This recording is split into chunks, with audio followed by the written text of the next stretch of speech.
So it's a little windy here. Beautiful Paradise Creek in Norfolk, Virginia. I don't know how well this is going to work, but we'll give it a shot and try it. So some people have asked me to talk about some what I'd call basic seamanship skills. And it's true, we do things on a commercial level, but many of my viewers are recreational boaters, and some of the techniques and the things that we do apply to recreational boaters as well, and it's good common practice for good common seamanship. So what I wanted to do is to try to start off with something as simple as tying off a cleat. Now you may say, a cleat, how do you tie that up wrong? I can't tell you how bizarre and strange it seems to me how many people that come through our industry and don't know how to tie up a cleat. And there is a right and a wrong way, a right side and a wrong side to do it. So let me see if I can show you how all this works.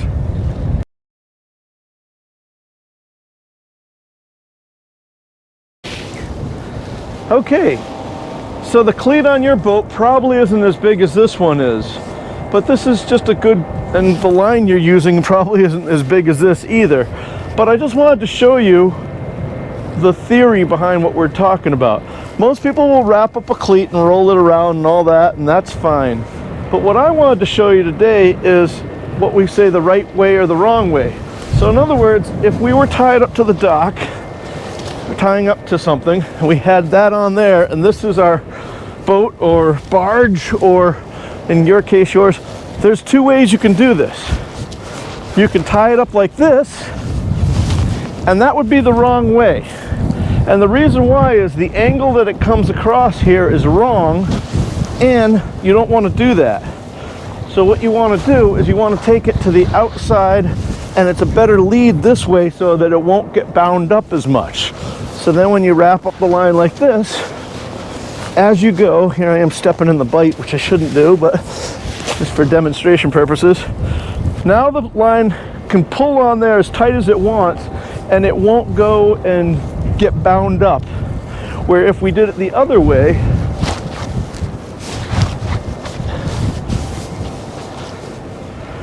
you run the risk, or even if you came and did it like that, you run the risk of, as this line starts to tighten down and pull everything down, it starts to bind up or even pull out at a bad angle. So what we try to do is to take it to the outside, and I've been trying to think of how I can explain that. It seems that some people understand that the right side and the wrong side, but once again, that is the right side. You want it to come, if you're coming from this side, you want to tie up on this side. If you come from this side, you want to go to there. So let me just do that real quick to show you what that would look like. If you were tying up like this, you wouldn't want the line to come and have the purchase this way. You'd put it over here and wrap it up that way. Now there's one thing that you see in the yachting world that you never see, or you should never see in the commercial world, and that's where people will lock off a cleat. When we say lock off, we mean where they roll it like this and do that. We never do that because of the loads that we put on there will get it so tight you have to cut the line off afterwards. Whether you guys do that on your own private boats, that's up to you, and you guys are using smaller lines and hopefully not putting the same amount of load on that we are. Okay, so the next thing I want to talk about is opposing lines when you tie things up. Even on a very small recreational boat, you probably want to tie up to the dock with more than just two lines. If you're tying up to a floating dock that rises and falls with the tide, two breast lines are probably fine for a 24-foot boat. If you tie up to the side of a bulkhead or a pier that's not floating, as the tide goes up back and forth, you're going to need some slack in the lines to make up for the difference in the tide. So then what we do is you run, well, I'm sure you guys are aware of that if you're in that situation, but then you run spring lines. And the idea with a spring line is that one will keep you from going ahead and one will keep you from going back, and as you rise and fall, you might fall off a little bit, but you you're still going to be better than if you just had the breast lines out. But keeping with that in mind, you should always tie up a boat or a barge or whatever you're tying up to, whether it's to a floating pier or a regular pier or a bulkhead or whatever you're tying up to. You want to have opposing lines. And what I mean by opposing lines is you want lines run one way and lines run the other way. So that way, if the wind or the tide is setting you down on the dock one way, if the wind and tide changes, they won't. If you had all the lines going the same way, when the tide would change, everything would flip over. So this probably isn't the best example, but let me just show you over here how they've tied up this barge. And you can see right here. Now this is tied up to another barge, so the tide isn't going to be an issue. The effect of the tide on our barge is going to be the same as the effect of the tide on that barge, so there should be no difference in height. And as you can see, they've wrapped up the line the correct way. If they brought it onto this side, it would be wrong, but that's the correct way. And you can see this line here will keep the barge from moving that way. Then we come back, and they've effectively put out what I would call a breast line going straight across here. That's probably just more for safety than anything else. Now right here, you have an opposing spring line. Now the other line was led forward, this one's led aft. And as you can see, there's a couple of ways you can do this on the cleat. You can put the whole eye of the cleat, the eye of the line all the way around the cleat, or you can take a bite of it like that and wrap around a horn. This is a very good situation here to prevent chafe, because the line won't work on itself this way. And but anyway, this comes back, and so now we have the bow line is keeping the barge from going ahead. The breast line is keeping it from falling off, and this line here is keeping us from falling aft. And then as we work further down the barge, they just, they continue that process all the way down the barge. And so that's what you should do if you have a recreational boat. And I know that a lot of you out there who have boats are going to be doing this all the time, and you've done all this, but not everybody thinks about that. I always giggle when I go to a marina and I'll see a $300,000 or $400,000 yacht, and they've got a couple lines tied up, and I'm like, oh my God, what have they done here? So it's a little basic seamanship like that might help you out one day. Okay, back on the boat. Let's talk about anchoring tactics. And whether you're anchoring a great big heavy barge or a ship, a sailboat, or a little runabout, anchoring tactics should be generally the same. They shouldn't really be that much different. And I'm always surprised when I hear all these horror stories that people tell about different anchoring problems and dragging anchor and not getting their anchor set up and all that. And sometimes you can go into an anchorage and you can watch people try to anchor, and if something doesn't work, they just do the same thing over and over and over again, and it doesn't work over and over and over again. So let's talk about that for a second.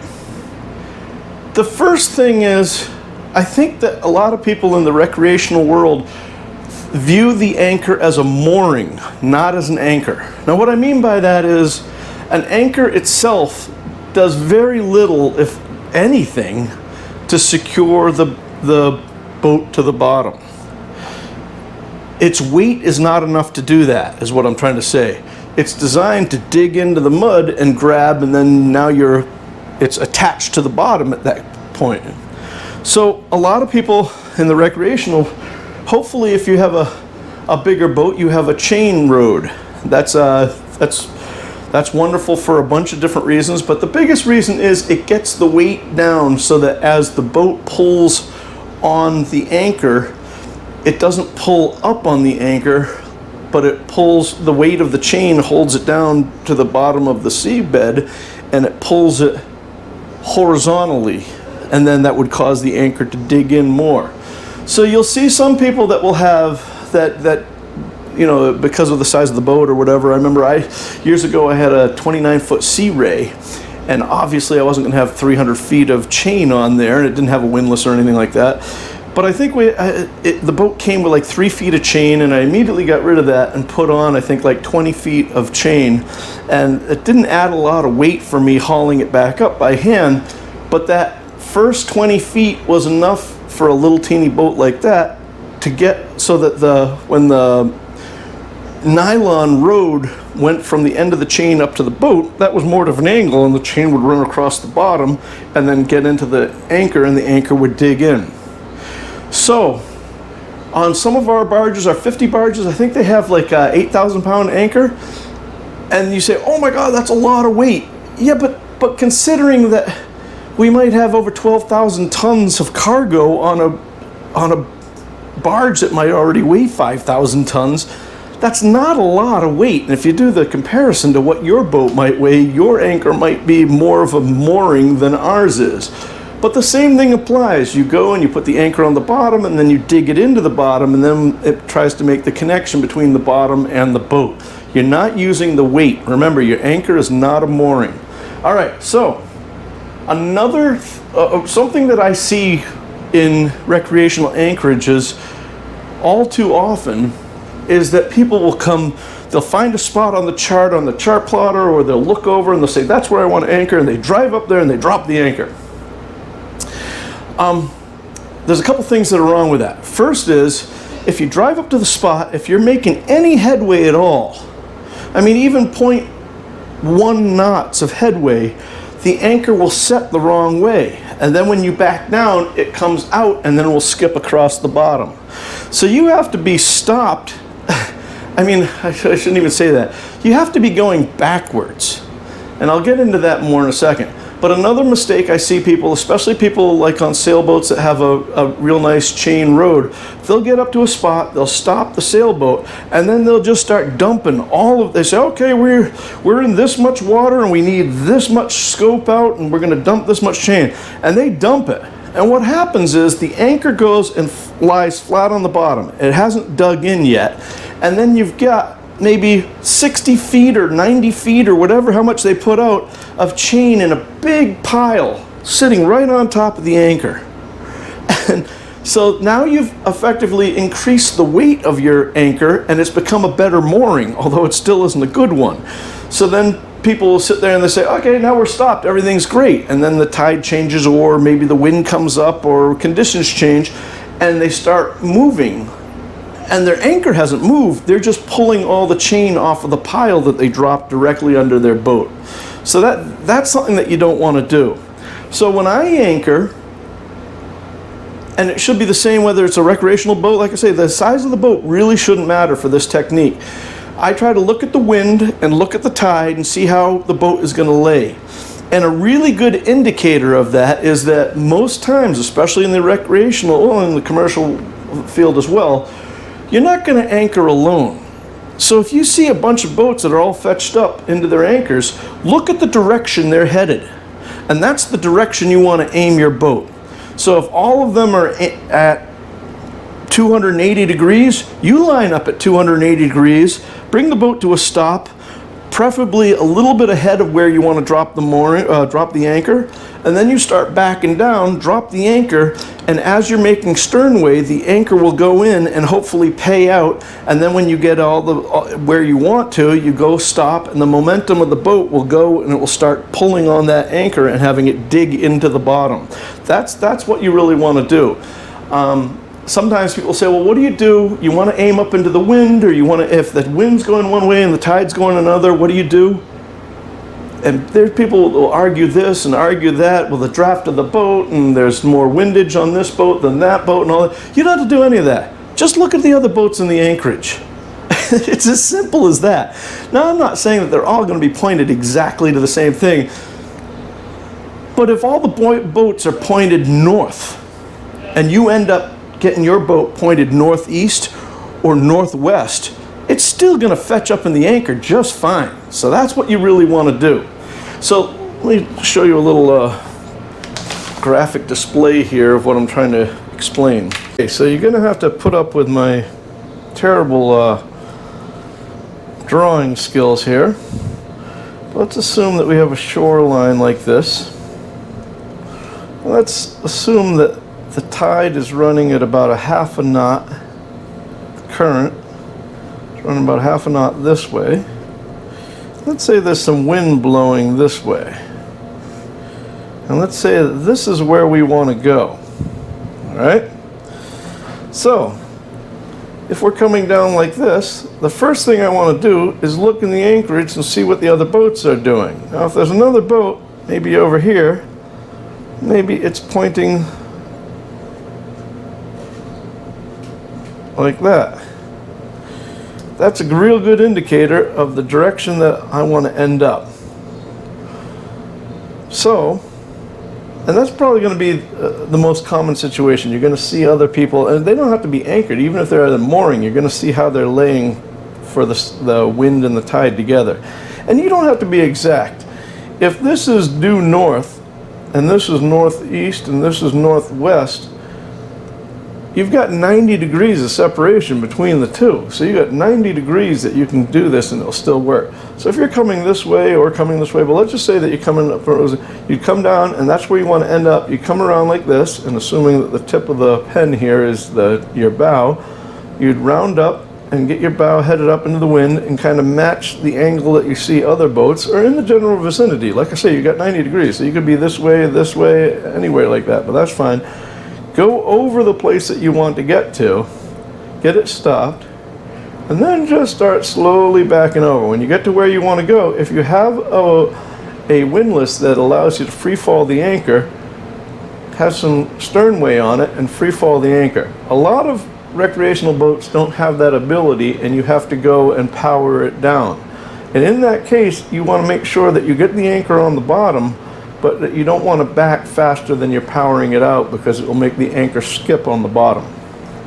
So, if this is coming at half a knot, the tide's going this way, and you start backing it, say half a knot back, that's going to effectively make the tide go away. Meaning that the tide won't have any effect on the boat at that point, but the wind still will be blowing on it. So, as you start it off maybe like this, and you start backing, you might end up so that you're almost more like at an angle like this. And the line might be let off like that. That's still going to be fine, because even though your boat's pointing into the wind like that, the direction of the whole boat will be moving down with the tide that way. So then when you have your scope out and you get everything right, then you let it set, and the anchor should start digging in, and once it digs in, then you should start seeing it straighten out and get more of an angle like this.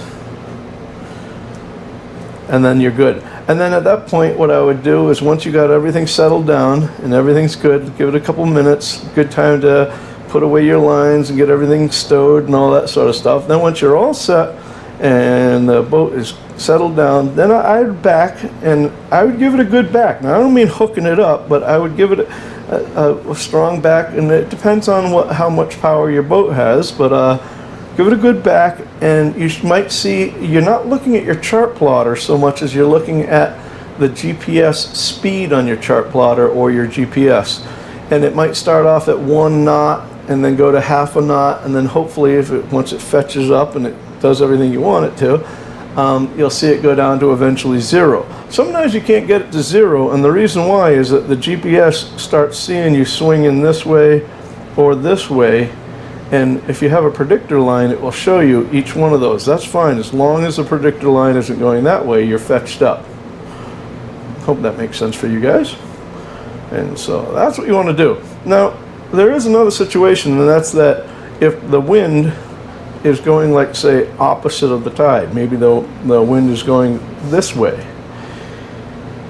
Once again, I would come down and I would look to see what the other boats are doing in the anchorage, and I'd try to match them. If you're the only boat in the anchorage, then what I would probably do is figure out the balance between the wind and the tide. So in other words, if you have half a knot of tide and say 10 knots of wind, and you have a boat that's relatively light, maybe a shoal draft, you're thinking that the wind is going to be more of an issue than the tide is at that point. So I would probably, if I came like that, I'd probably come and angle it into the wind, drop the anchor, and let about half of it out, and then just let it set and see where the boat goes from there. If the boat starts swinging around all the way around, you might have to raise up the anchor and reset it again and get it the way that it's going to go. But if you're the only one in the anchorage, you can kind of be your own test subject at that point. But that's what you do. Hope that makes sense. Oh, and one last thing. I seem to have a lot of followers from the airline industry and the over-the-road truck driving industry. Appreciate all you guys. But I have a special request to any of you airline people. If any of you work for, say, American Airlines, what's the deal? What's the protocol when you carry a carry-on with all your camera gear and your laptops and all that, because you're going to protect it. You don't want to check the bag because you don't want anything bad to happen to it. And you go from, oh, I don't know, say Philadelphia to Charlotte, and then you have to go from Charlotte to Norfolk. But they put you on such a small plane, they say you can't bring any carry-ons and they're going to stow them. So you give them your carry-on, and then you watch as the guy takes them, as he reaches up to where the, what's that, the ramp there that you get on the airplane with, grabs my bag, and I watched him slam it on the tarmac. And look, I'm so happy my laptop's still working, but it broke one of my microphones and it broke that, and I'm just like, well, most of the guys that are watching my channel that are airline guys, I think, have all retired, so you probably don't want to hear any of this anyway. Anyway, that's just me bitching. You guys take care and be safe.